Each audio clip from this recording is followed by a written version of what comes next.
The bill amends Section 24 of the Principal Act to make it mandatory for the father and mother of a child born to have parental responsibility of the child, whether the parents were married at the time the child was being born or did not subsequently get married. That is a bill that members will also be looking at this morning. The Public Procurement and Asset Disposal Amendment number 3, National Assembly Bill number 49 of 2020 by Honorable Gathiru Mwangi, is also scheduled to be read for the second time. The Pharmacy and Poisons Amendment Bill, National Assembly Bill number 1 of 2021 by Honorable Alfred Keter, will also be read for the second time. There are about 24 bills. There are about 31 bills that are set to be read for the second time this morning. The National Government Constituency Development Fund Amendment Bill, National Assembly Bill number 34 of 2021 by Honorable Tindi Mwale, is one of those bills that will be read for the second time on the floor of the House this morning. And the principal object of the bill is to amend the National Government Constituency Development Fund Act number 30 of 2015 to increase the minimum share of all the national government share of revenue appropriated to the National Government Constituency Development Fund from 2.5% to 5%.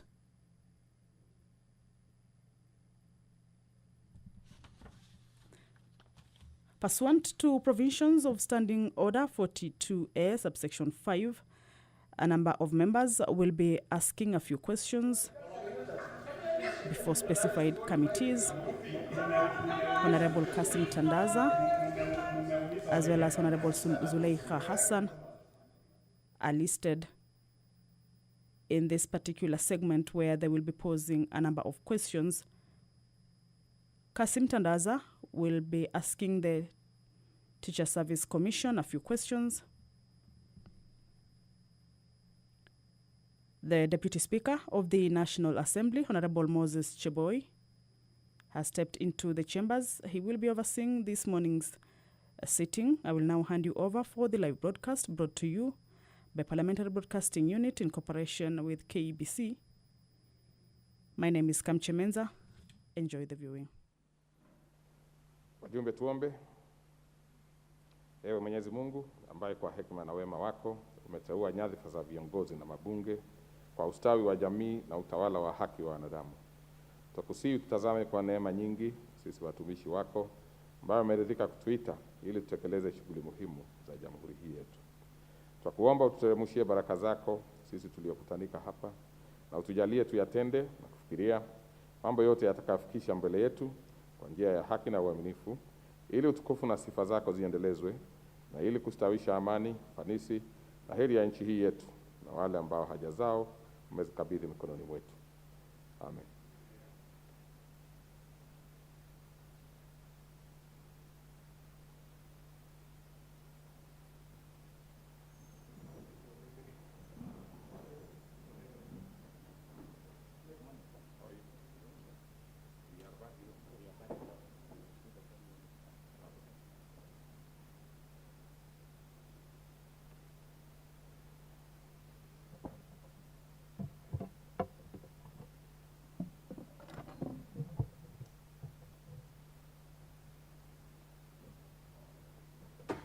Other members, like is now the usual norm, we do not have the required numbers, and therefore I will order that the bell be rung for 10 minutes.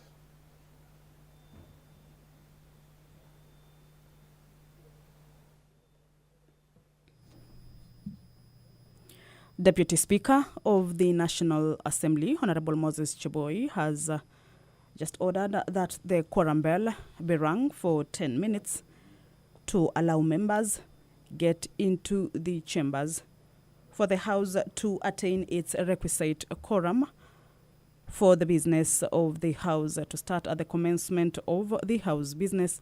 According to standing orders, members need to achieve the requisite number. For this particular purpose, members are expected to be around 50 of them in the chambers, 50 members in the chambers for the commencement of the House business. So members will be given 10 minutes for those who are yet to step into the chambers to be able to get into the chambers. And once the requisite number has been achieved, then the House can commence its business. On the order paper this morning, members will be looking at a total of 31 bills that are scheduled for second reading. The Information Communication Technology Practitioners Bill, National Assembly Bill number 38 of the 2021, is one of the topmost bills on the order paper this morning. It is a bill tabled by Honorable Godfrey Osotsi and will be a resumption of debate interrupted on Wednesday, March 2nd of 2022 in the morning sitting.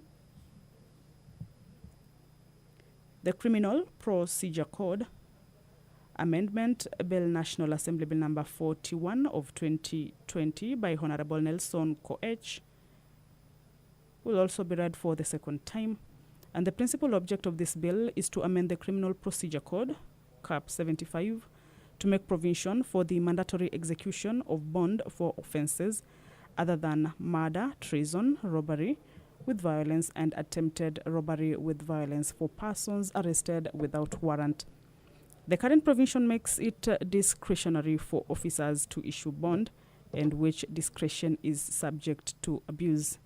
This is according to the author of this particular bill, that is by Honorable Nelson Koech, that the bill seeks to amend the Criminal Procedure Code to make provision for the mandatory execution of bond for offences other than murder, treason, robbery with violence, and attempted robbery with violence for persons arrested without warrant. According to the author, the current provisions makes it discretionary for officers to issue bond, and which discretion is subject to abuse.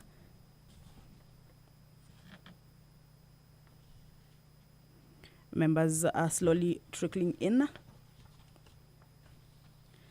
Pursuant to the provisions of Standing Order 42A, subsection 5, a number of members will be asking questions to various agencies and institutions of the government that will be replied before specified committees.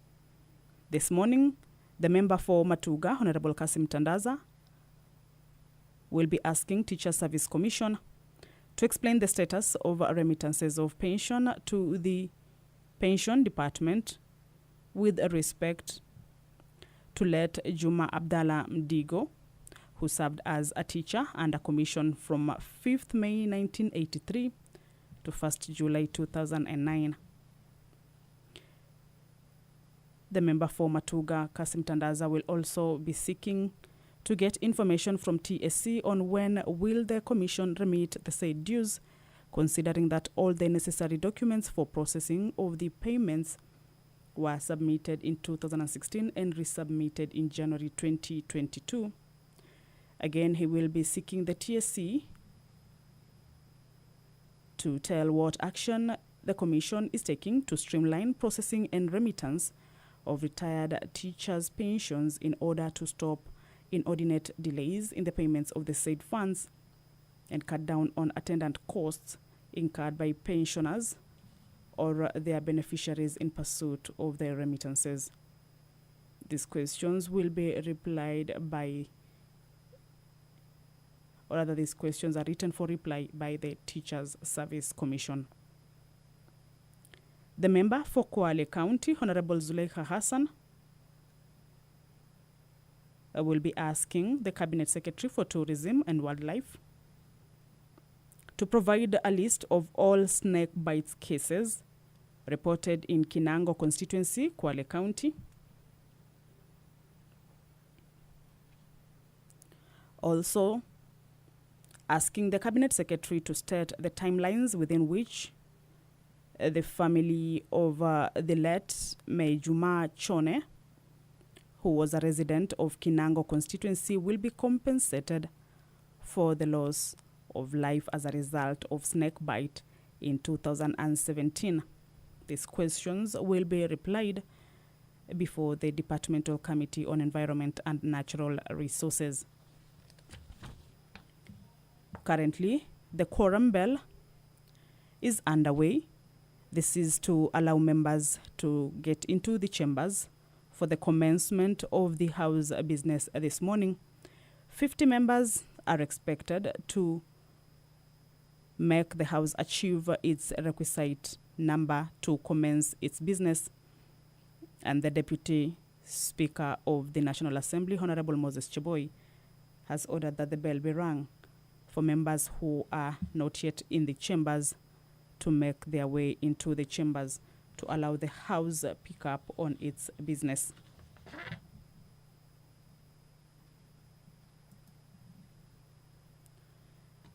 The Children Amendment Bill, National Assembly, Bill number 46 of 2020, by Honorable Peter Kaluma, is also part of the business of the House this morning.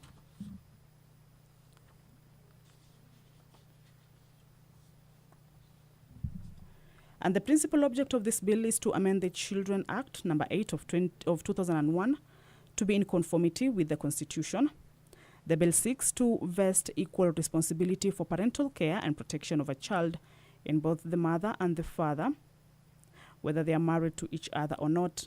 The bill further provides that neither the father nor the mother of the child shall have a superior right or a claim against the other in the exercise of such parental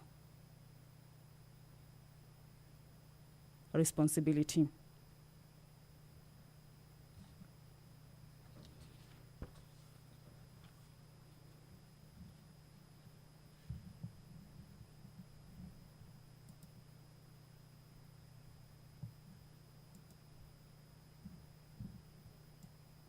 Members are slowly getting into the chambers.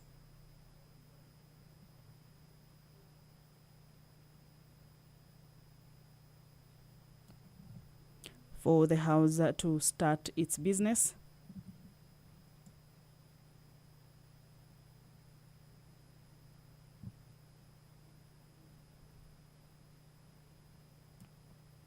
The Penal Code Amendment number 2, Bill National Assembly Bill number 47 of 2021 by Honorable David Gikaria, will also be read for the second time this morning.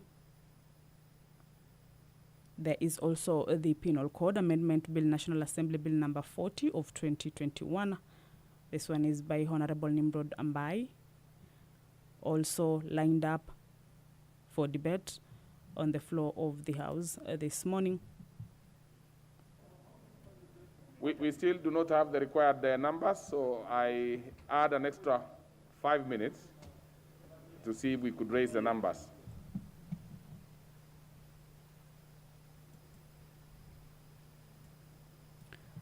So 10 minutes has lapsed on the first quorum bell according to standing order. The bell was rung for 10 minutes. 10 minutes have lapsed, and now the Deputy Speaker, Honorable Moses Cheboy, has just ordered for the bell to be rung for another 5 minutes. This is again according to the standing orders, of course, to allow members to get into the chambers. The order paper is quite heavy this morning. There are about 31 bills. 31 bills that are set for debate this morning.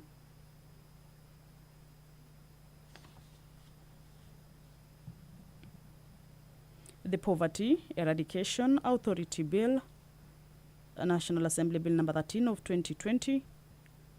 This one is by Honorable John Waluke. Is part of what is lined up for a debate this morning.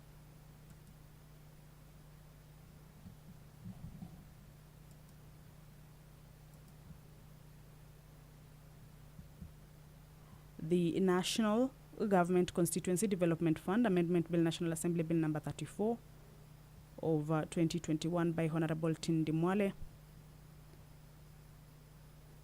that seeks to amend the National Government Constituency Development Fund Act number 30 of 2015 to increase the minimum share of all the national government share of revenue appropriated to the National Government Constituency Development Fund from 2.5% to 5%. Is also Chief Whip, Honorable Emmanuel Wangwe. They are trickling into the chambers. Behind him, a number of members, of course, walking in with him. Remember, currently, the quorum bell is underway. This is the second quorum bell after the first 10 minutes lapsed. An order of 5-minute quorum bell be rung has just been issued by the Deputy Speaker of the National Assembly. 50 members are required to be in the chambers for today's, or rather for the commencement of the business this morning. This is the second round of the quorum bell currently underway, hoping that members will be in the chambers to allow or to enable the House pick up on its business this morning.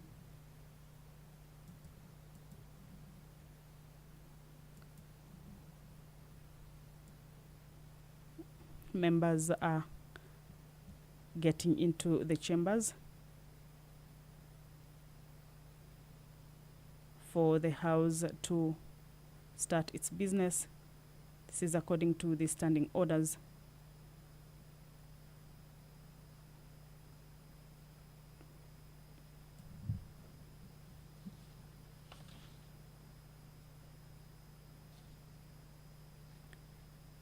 The Higher Education Loans Board Amendment Bill, National Assembly Bill number 29 of 2020 by Honorable Gideon Keter, that seeks to amend the Higher Education Loans Board Act to waive the imposition of interest on the principal amount of a loan advanced to the youth and person with disabilities until such time as they have secured their first employment. Secondly, it sets the percentage of interest that may be charged on the loan advanced at 3%. The bill also provides that the penalty charged on defaulting of the loan shall be charged after securing employment or 5 years after completion of studies. The aim of the proposals in this bill is to reduce the financial burden on recent graduates who are expected to pay large sums of money to Higher Education Loans Board even before securing employment or becoming financially stable. This is a bill tabled by Honorable Gideon Keter and is one of the bills lined up for debate on the floor of the House. It is at the second stage. It will be read order, for members. the second time. Order. Order.